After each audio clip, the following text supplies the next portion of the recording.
They say no man truly fears pain until he hears the sound of his own bones beginning to sing.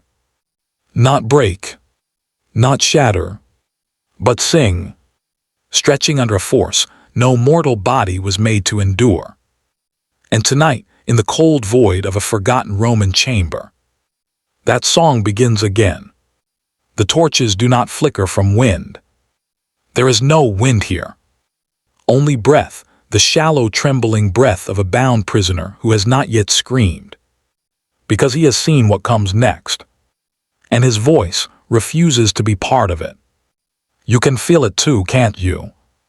That tightness in your spine, as if something ancient has reached out across centuries and placed its hand upon your back.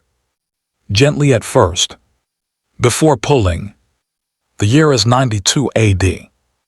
The Roman Empire stands at its golden height, but beneath the marble floors of its grand palaces, in chambers unseen by ordinary citizens, the true spine of imperial power is forged not by law, but by fear. This is not a tale of public executions or gladiator games. This is a story whispered among death guards, a ritual of suffering reserved for traitors, prophets, and those who knew secrets Rome wanted buried forever. Rome prided itself on order, yet every empire lives in terror of its own unraveling. And when threats could not be subdued by blade or poison, they turned to the art of slow destruction, the stretching of the human body beyond its earthly design, until the soul itself begged for release. This was not punishment. It was a message. The chamber reeks of wet limestone and burnt olive oil. Every wall bears markings, tally marks scratched by fingernails. Some long, some abruptly broken, as if the person lost the strength to keep counting.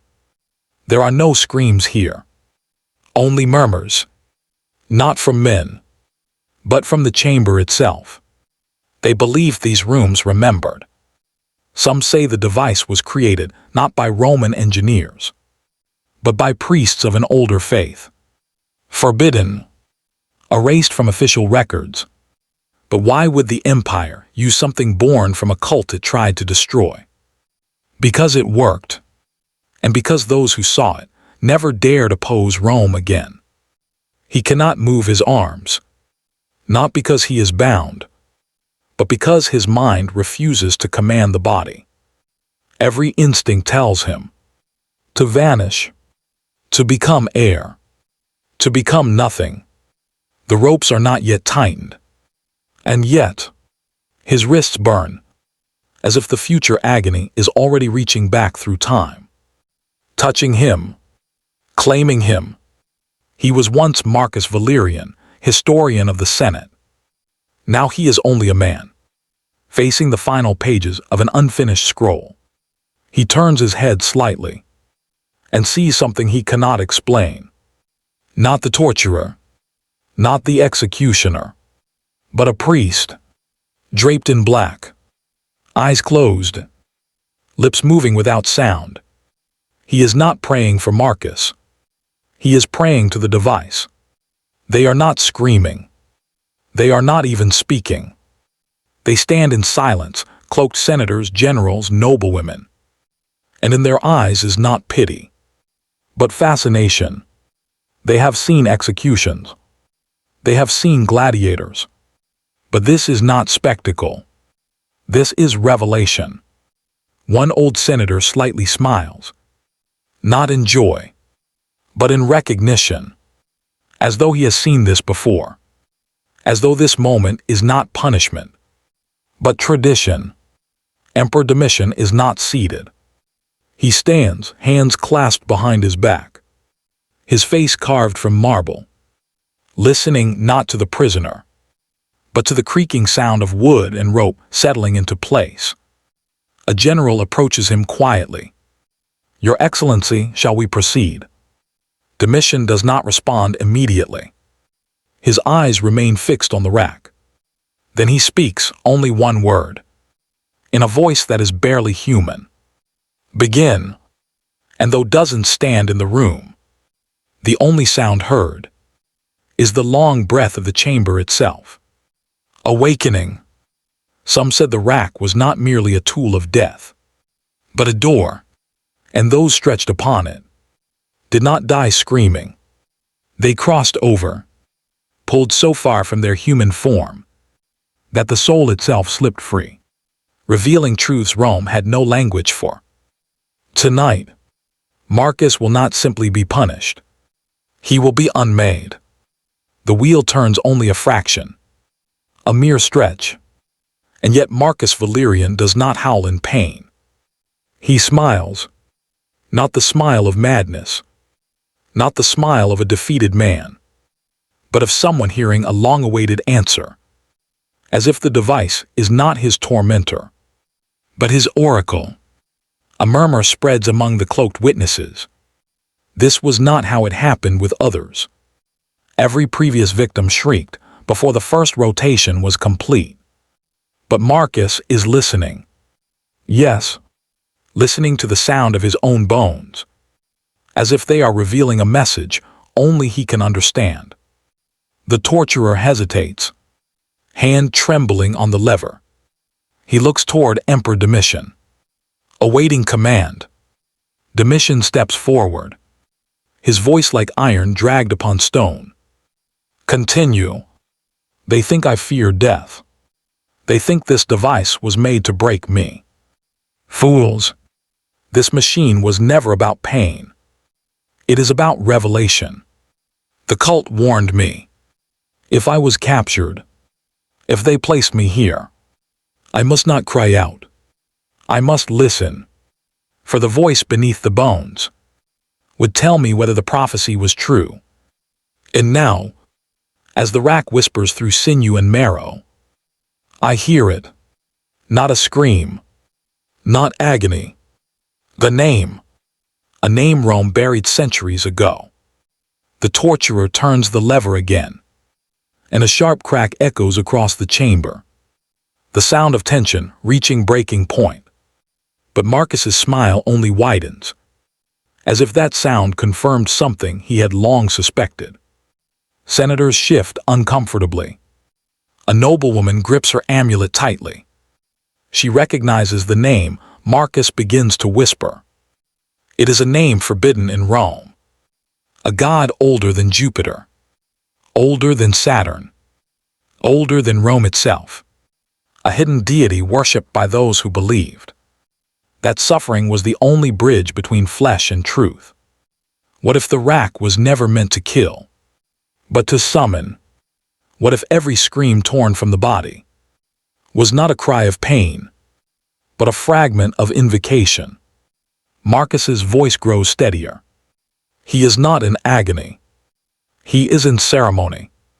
And for the first time, Emperor Domitian steps back, not out of fear, but out of reverence. Something is waking. Marcus finally speaks a full sentence, his voice calm, almost divine. You think you hold me, Domitian, but you are the one bound. And tonight, Rome will remember who truly reigns beneath the earth. The chamber falls utterly silent. Even the torches stop flickering, as if the very air pauses to listen. They whisper in Rome that the rack was not made by mortal hands. Some say it was discovered buried beneath the ruins of Etruria. Ancient symbols etched into its beams, not written, but sung, by priests who had vanished centuries before.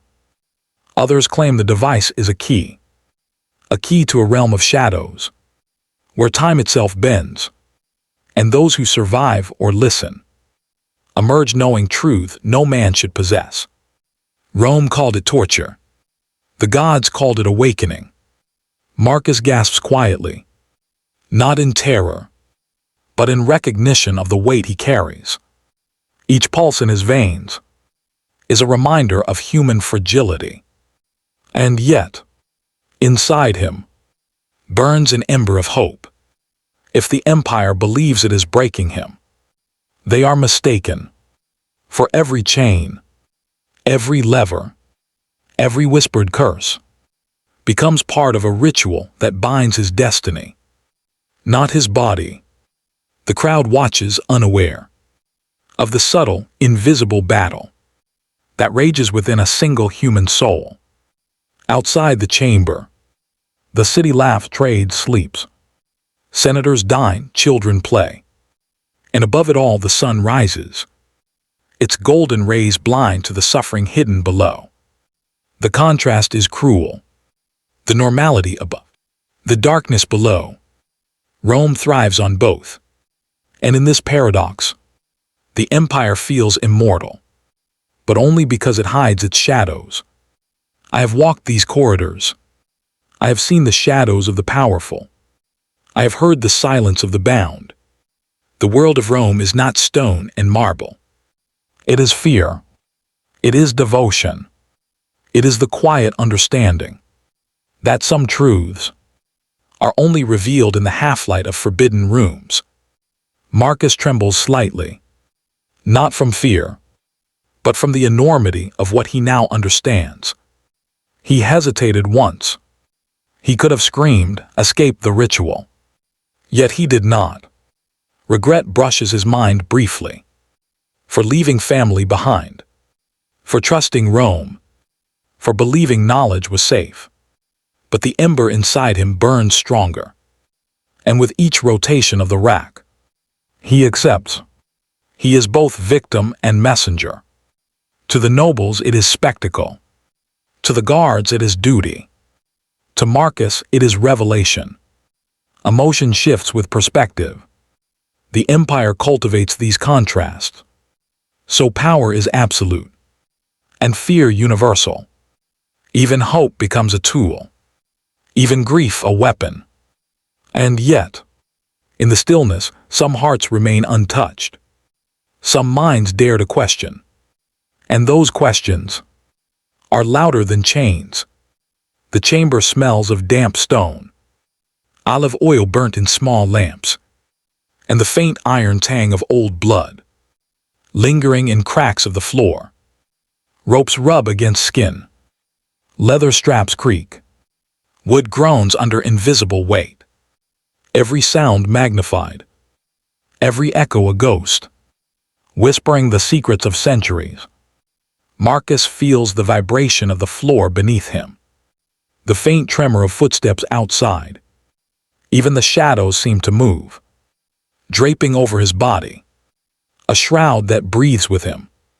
The room is alive, not with men, but with memory. On the walls, faint etchings tell stories of sacrifices older than Rome, symbols of obscure gods, eyes that seem to follow, hands reaching across centuries. Marcus's fingers trace one symbol lightly. It hums beneath his touch. Not magical, not imagined, but alive, as if the entire chamber remembers the hands of those who suffered here before. The guards avert their eyes. Nobles pretend not to notice, but every detail feeds the narrative. Rome is not just watching Marcus. It is watching itself. The lever turns fully now. Marcus arches, breath deepens. He does not cry out. He does not resist. Instead, he speaks. Rome is not eternal. You built walls of marble, but the truth crawls beneath them. The empire fears knowledge, because knowledge will undo it. The crowd stiffens. Even Domitian falters, his iron control faltering under the weight of Marcus's words. Suddenly a scream.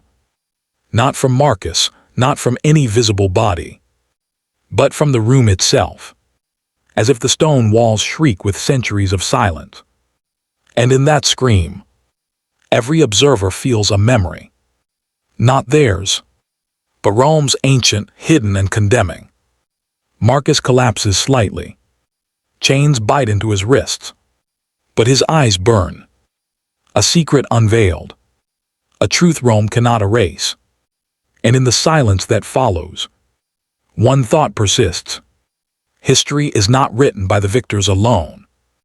It is etched in hidden chambers, sung by those who survived, and whispered across centuries. Even an empire as mighty as Rome cannot silence the memory of what it fears most. Justice is not the absence of fear, nor the end of cruelty.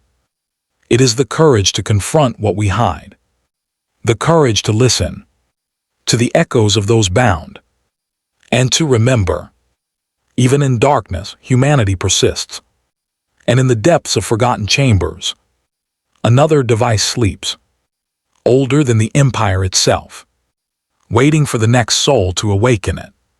Next time, we explore the forbidden rituals that predate Rome, and the secrets that emperors swore never to speak. If you felt the chill of Rome's hidden corridors, if Marcus's whispers reached across centuries to you, remember to subscribe for more journeys into the shadows of history, and click the bell so that no secret remains unheard, because some truths demand to be listened to.